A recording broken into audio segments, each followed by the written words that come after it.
Hello, everyone. Welcome to your weekly tech update, the show that explores the newest, coolest, and sometimes admittedly crazy side of tech available on the interwebs. I am your captain, Ray McNeil. Coming up on the program today, KFC is working with a Russian 3D bioprinting firm to try to make lab-produced chicken nuggets.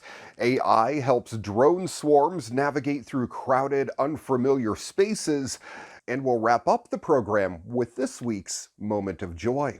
All that and a whole lot more coming up on today's edition of your weekly tech update next.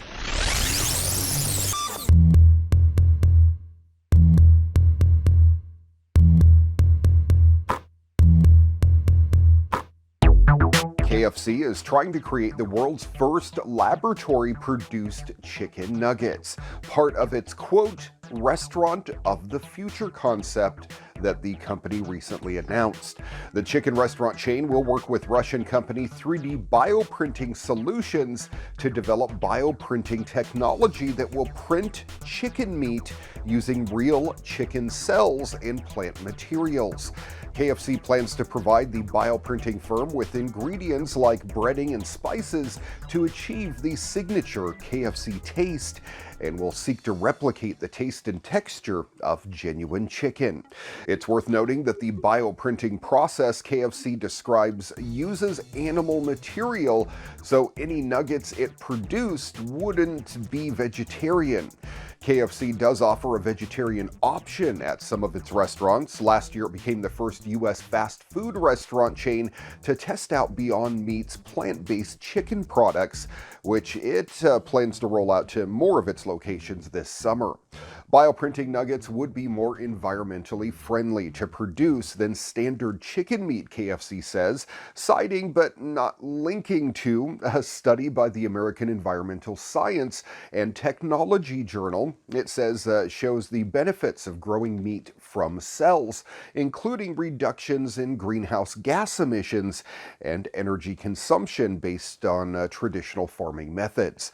3D bioprinting technologies, initially widely recognized in medicine, are nowadays gaining popularity in producing foods such as meat. Yusuf Kassouni, co-founder of 3D Bioprinting Solutions, said in a statement announcing the KFC partnership.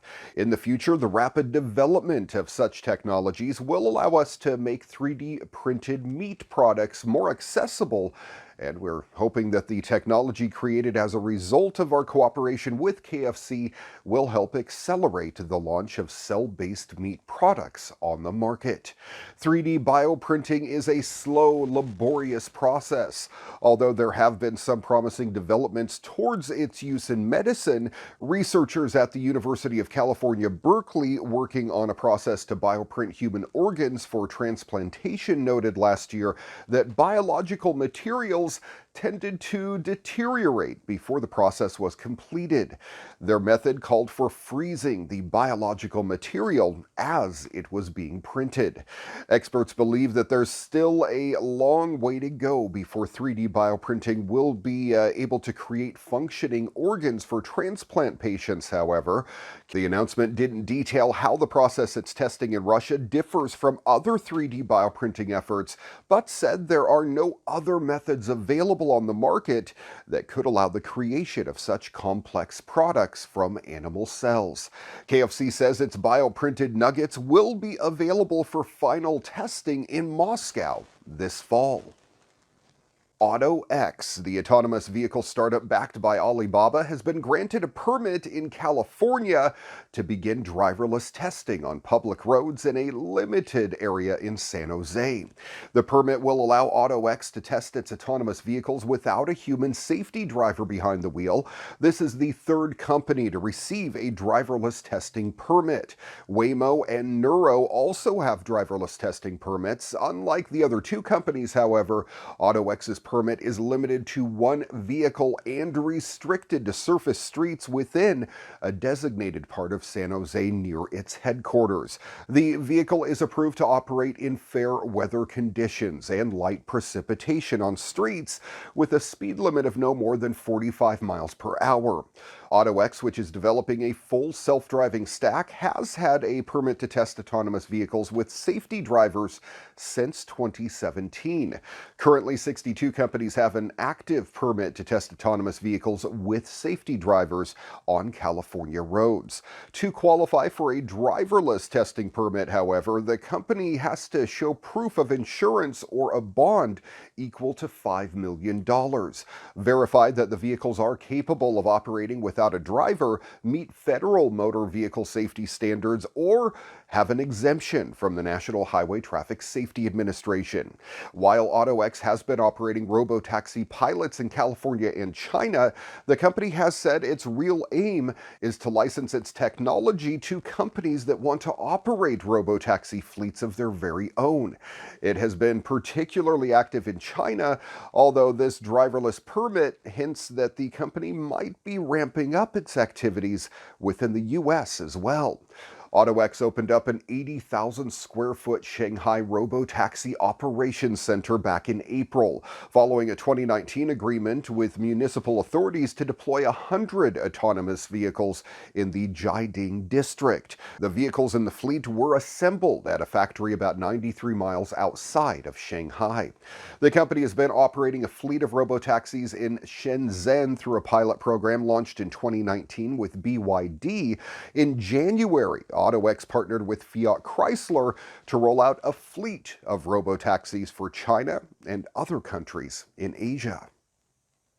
Supernatural is a VR workout game from developer Within that optimizes the popular concept of VR rhythm games like Beat Saber for exercise.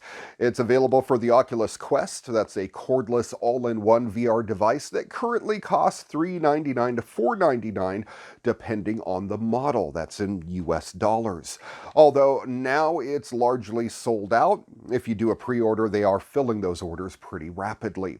On top of the necessary hardware, the game itself costs a regular subscription of $19 a month after a 30-day trial, or $179 a year if you're committed. Oh, and you should really get a silicone face mask liner to protect your Oculus from sweat.